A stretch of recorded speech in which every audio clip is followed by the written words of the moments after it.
Guys, അപ്പോൾ ഞാൻ ഇത്രയും യമ്മിയായിട്ട് ആസ്വദിച്ച് കഴിക്കുന്ന എന്താണെന്നല്ലേ, സംഭവം വേറൊന്നുമല്ല, ഒരു പാൻ കേക്ക് ആണ് കേട്ടോ. അപ്പോൾ നമുക്ക് എന്തായാലും പാൻ കേക്ക് ഉണ്ടാക്കിയാലോ. അതിനായിട്ട് ആദ്യം വേണ്ടത് ഒരു റോബസ്റ്റ പഴമാണ് കേട്ടോ. അപ്പോൾ ഞാൻ ഒരു റോബസ്റ്റ പഴം എടുത്തതിന് ശേഷം ബൗളിലേക്ക് കട്ട് ചെയ്തിട്ട് കൊടുത്തതിന് ശേഷം അത് നന്നായിട്ട് സ്മാഷ് ചെയ്തെടുക്കുന്നുണ്ട് കേട്ടോ. നന്നായിട്ട് നമ്മൾ അത് സ്മാഷ് ചെയ്തെടുത്തതിന് ശേഷം നമുക്കൊരു മുട്ട അതിലേക്ക് ഒഴിച്ചു കൊടുക്കാം കേട്ടോ. അതിനുശേഷം നമുക്ക് മധുരം ആവശ്യമാണെങ്കിൽ മാത്രം നമുക്ക് കുറച്ച് പഞ്ചസാര ചേർത്ത് കൊടുക്കാം കേട്ടോ.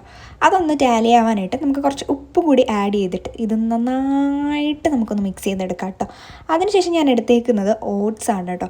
നമുക്ക് ഓട്സ് പൊടിച്ചിട്ടും എടുക്കാം, പൊടിക്കാതെ എടുക്കാം കേട്ടോ. എനിക്ക് കുറച്ചുകൂടി പൊടിച്ചിട്ട് എടുക്കുന്നതാണ് ഇഷ്ടം. അങ്ങനെ ഞാൻ കുറച്ച് ഓട്സ് എടുത്ത് പൊടിച്ചെടുത്തിട്ടുണ്ട് കേട്ടോ. അതിനുശേഷം ഇത് നന്നായിട്ട് മിക്സ് ചെയ്യുക. അപ്പോൾ അതാ നല്ലൊരു ബാറ്ററായിട്ട് വരും കേട്ടോ. അതിനുശേഷം നമ്മുടെ പാനിൽ എണ്ണയോ ബട്ടറോ ഒക്കെ തേച്ചിട്ട് ഇതിലേക്ക് ചെറിയ ചെറിയ വട്ടത്തിലായിട്ട് ഒഴിച്ചു കൊടുക്കാം കേട്ടോ. അപ്പോൾ ഇതാ ഞാൻ 3 എണ്ണം ഒരു ട്രിപ്പിന് ഒഴിച്ചിട്ടുണ്ട് കേട്ടോ. നമ്മൾ തിരിച്ചിടുമ്പോൾ ഇതാ ഇങ്ങനെയായിട്ടാണ് വരുന്നത്. അതിനുശേഷം ഞാൻ കുറച്ച് ഡെക്കറേഷന് വേണ്ടിയിട്ട് ഞാൻ കുറച്ച് പഴവും അതിനോടൊപ്പം കുറച്ച് ഉണക്കമുന്തിരിയൊക്കെ വെച്ചിട്ട് കുറച്ച് ചോക്ലേറ്റ് സിറപ്പ് കൂടി മുകളിൽ ഒഴിച്ചു കൊടുക്കുന്നുണ്ട് കേട്ടോ. അപ്പോൾ ഞാൻ ഇന്ന് എന്തായാലും ഇങ്ങനെ ഫോർക്കും സ്പൂണും ഒക്കെ ഉപയോഗിച്ച് ഒന്ന് കഴിച്ച് നോക്കാമെന്ന് വിചാരിച്ചു കേട്ടോ. അങ്ങനെ അതാ ഫോർക്ക് ഉപയോഗിച്ച് എന്തായാലും കഴിക്കാൻ തുടങ്ങി കേട്ടോ.